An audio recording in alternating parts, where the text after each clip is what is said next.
Moms welcome back to my channel মাছ মিষ্টি বাঙালি। আশা করি সবাই খুব ভালো আছো। আমি এসে গেছি আজকে একটা নতুন ভিডিও নিয়ে। অনেকদিন ভিডিও দেওয়া হয়নি এই চ্যানেলে। আমাদের আরেকটা চ্যানেল আছে, আমরা মেইনলি ওইখানে ভিডিওস দিই। সেই চ্যানেলটার নাম হচ্ছে আবিলিটি ডায়েরিস। তো এনিওয়ে আমি ভাবলাম আজকে একটা কিছু নতুন রান্না করছি, তাই আমি ভাবলাম যে আজকে তোমাদের সঙ্গে সেই রান্নাটা শেয়ার করব। এখন আমরা আছি ক্যানাডাতে। তো ক্যানাডার আমরা ভ্যাঙ্কুভার বলে একটা শহর আছে, ওইখানে আছি। রাত হয়ে গেছে, তো আজকে রাতে ডিনারের জন্য আমি একটা নতুন চিকেন রেসিপি রান্না করছি। তো চলো, রেসিপিটা অলরেডি কিছুটা প্রিপারেশন আমি করে রেখেছিলাম আগে, আর কিছুটা বাকিটা আমি এখন রান্না করব। আর এই যে রেসিপিটা, এই রেসিপিটা আমার নিজের রেসিপি কিন্তু নয়। আমি একটা জায়গায় দেখতে পেয়েছিলাম এই রেসিপিটা, তো ওইখানে আমার ভালো লেগেছিল রেসিপিটা দেখে, তাই ভাবলাম যে আজকে এই রান্নাটাই করি রাতের জন্য। আর এই যে রেসিপিটা যিনি শেয়ার করেছিলেন, তার কথায় এই রেসিপিটা আমাদের জনপ্রিয় নায়িকা বাংলা সিনেমার সুপ্রিয়া দেবী, ওনার ডায়েরি থেকে পাওয়া রেসিপি। তো আমার রেসিপিটা দেখে খুব ইন্টারেস্টিং লেগেছে, আর মনে হয়েছে রেসিপিটা খুব ভালো খেতে হবে। তো রোজ রোজ ওই একঘেয়ে চিকেনের ঝোল বা চিকেনের কষা খেতে খেতে মাঝে মাঝে একটু অন্য রকমের কিছু ট্রাই করলে পরে ভালো লাগে খেতে। তো চলো, আজকে আমি শুরু করছি রান্নাটা, তোমাদেরকে দেখাচ্ছি এই রান্নাটাতে কিভাবে কি করতে হবে। তোমাদের যদি ভালো লাগে তোমরাও ট্রাই করে দেখতে পারো। তো এই রেসিপিটার জন্য আমি চিকেনটাকে আগে থেকে ম্যারিনেট করে রেখেছি, তোমাদেরকে ভিডিওটা আমি দিয়ে দিচ্ছি, দেখে নাও কি কি দিয়ে ম্যারিনেট করেছি চিকেনটাতে।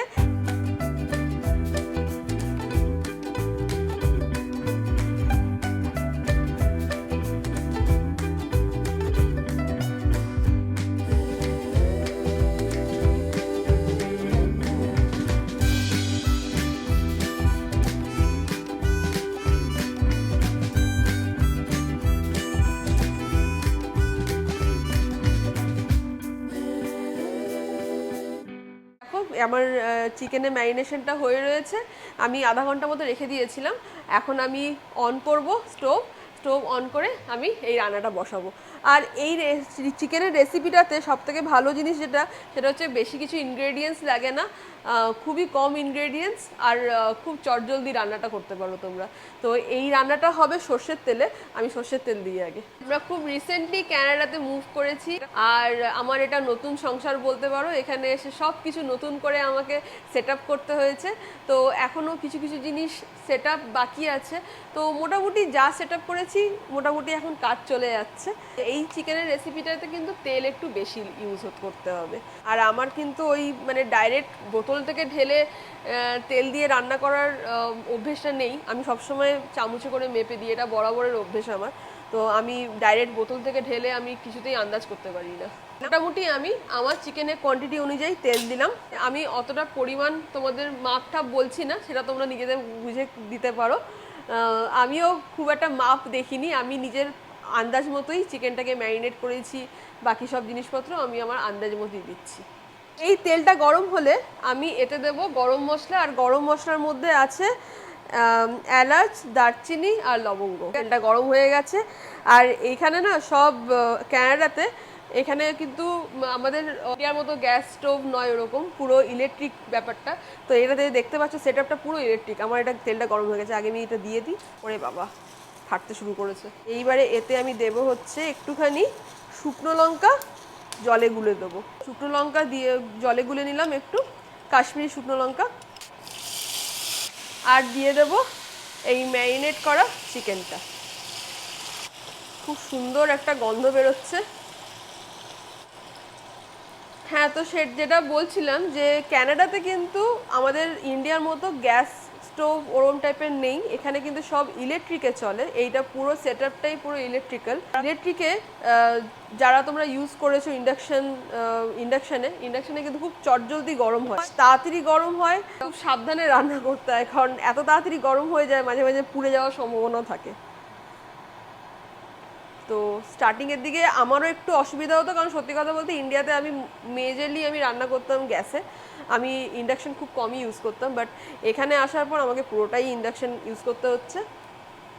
বাট আমি বলবো যে ইন্ডাকশনটা বেশ অনেকটা কনভিনিয়েন্ট কিন্তু রান্না করতে।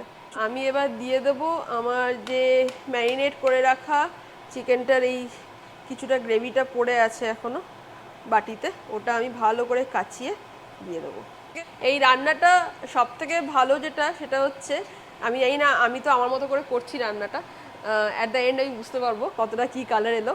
এই রান্নাটার কালারটা কিন্তু খুব সুন্দর আসে, যেহেতু চিকেনের মধ্যে কাশ্মীরি শুকনো লঙ্কাটা একটুখানি বেশি ইউজ হয় এই রান্নাটাতে, তো কালারটা খুবই সুন্দর আসে এটাতে। আমি যেহেতু আরেকটা চ্যানেল চালাই, তাই এই চ্যানেলটাতে আমার ভিডিও দিতে একটু অসুবিধেই হয়, কারণ দুটো চ্যানেল মেনটেন করা, যেহেতু ওই চ্যানেলটা একটা আলাদা ল্যাঙ্গুয়েজ, ওটা আমরা হিন্দিতে করি, এই জন্য দুটো ল্যাঙ্গুয়েজে ভিডিও বানানো খুব ডিফিকাল্ট হয়।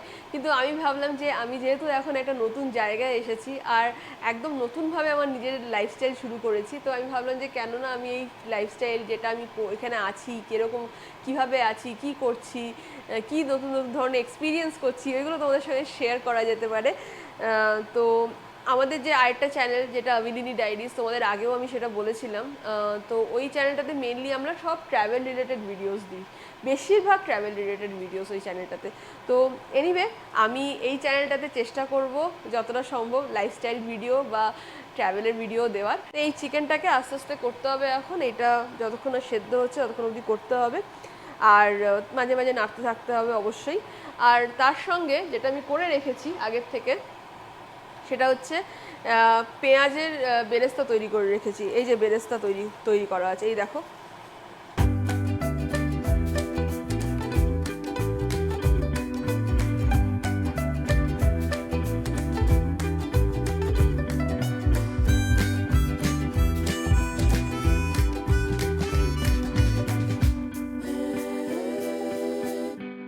তো এইটা চিকেনটা একটুখানি কিছুটা হয়ে যাওয়ার পর আমি এইটা দিয়ে তারপর আবার চিকেনটাকে কষাবো।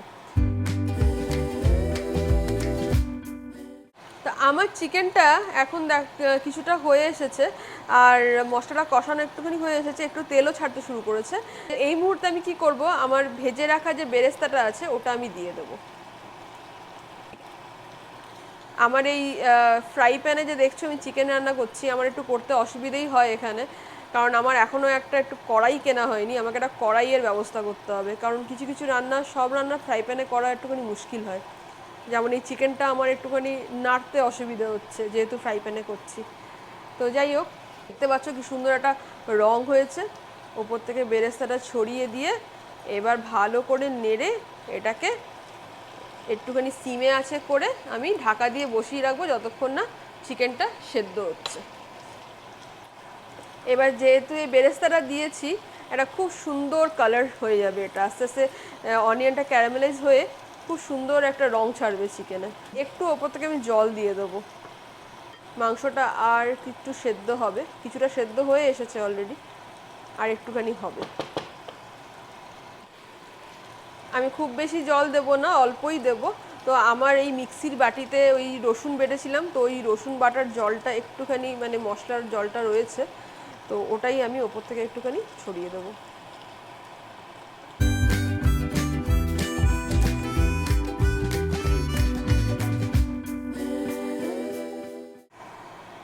কিছুক্ষণ হয়ে গেছে, আমি একবার একটুখানি নেড়ে দেবো চিকেনটা। কি সুন্দর গন্ধ বেরোচ্ছে চিকেনটাতে, আর দেখো কালারটাও কি দারুণ হয়েছে। এত কম মশলায় এত সুন্দর গন্ধ বেরোচ্ছে এই চিকেনটাতে, এটা একটুখানি টানবে, কালারটা আরও ডার্ক হবে।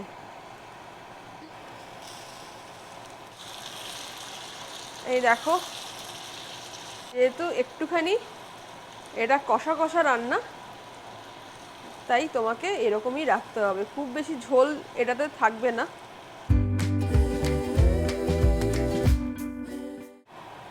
একটুখানি নামাবার আগে গরম মশলা দিয়ে দেবো আমি।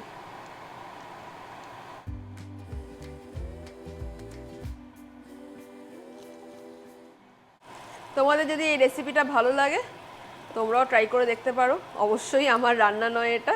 এই যে প্রথমে তোমাদের বললাম, এই রান্নাটা হচ্ছে আমাদের জনপ্রিয় নায়িকা সুপ্রিয়া দেবীর। মোটামুটি সবাই জানে যে উনি রান্না বান্না করতে খুব ভালোবাসতেন, আর উনি খুব ভালো রান্না করতে পারতেন। আমাদের মহানায়ক উত্তম কুমার ওনার রান্না খেতে খুব ভালোবাসতেন। দেখো বেশ তেল ছেড়ে এসছে, আর ভালো রকমের গা মাখা হয়ে গেছে মশলাটা।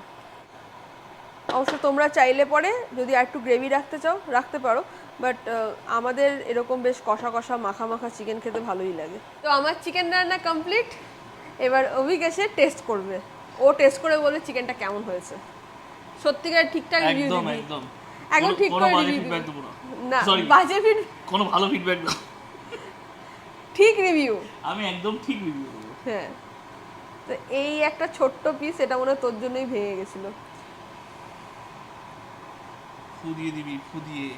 প্রচন্ড গরম, এই জাস্ট নামলো চিকেনটা।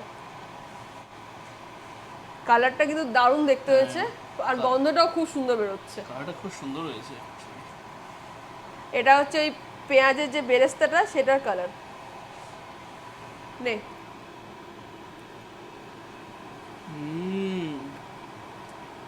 দারুণ হয়েছে, খুব নরম আর টেস্টি, খুব ভালো হয়েছে। ইয়াম্মি। খুব কম ইনগ্রেডিয়েন্ট আর খুব কম সময়ের রান্না এটা, কিন্তু খেতে কিন্তু অসাধারণ হয়েছে। দারুণ হয়েছে। তোমাদের যদি ভালো লাগে তোমরা ট্রাই করে দেখতে পারো। আমি কোনো বড় শেফ না, আমি ভালোবাসি রান্না করতে। আমার যখন যেটা একটুখানি ডিফারেন্ট কিছু রান্না করতে ইচ্ছে করে, কখনো নিজের মন থেকে করি, কখনো আবার কারোর রেসিপি পছন্দ হলে পরে সেটা করি। তো আজকে আমার রেসিপিটা পছন্দ হয়েছিল তাই করেছি। চলো, তোমাদের সঙ্গে দেখা হচ্ছে আবার একটা নতুন ব্লগে। তোমরা খুব ভালো থেকো, সুস্থ থেকো, আর অবশ্যই আমার এই চ্যানেলটাকে সাবস্ক্রাইব করো। আর যদি ভিডিওটা ভালো লেগে থাকে অবশ্যই লাইক করো, কমেন্ট করো আর শেয়ার করতে ভুলো না। আবার আসছি খুব শিগগিরই একটা নতুন ভিডিও নিয়ে। টাটা।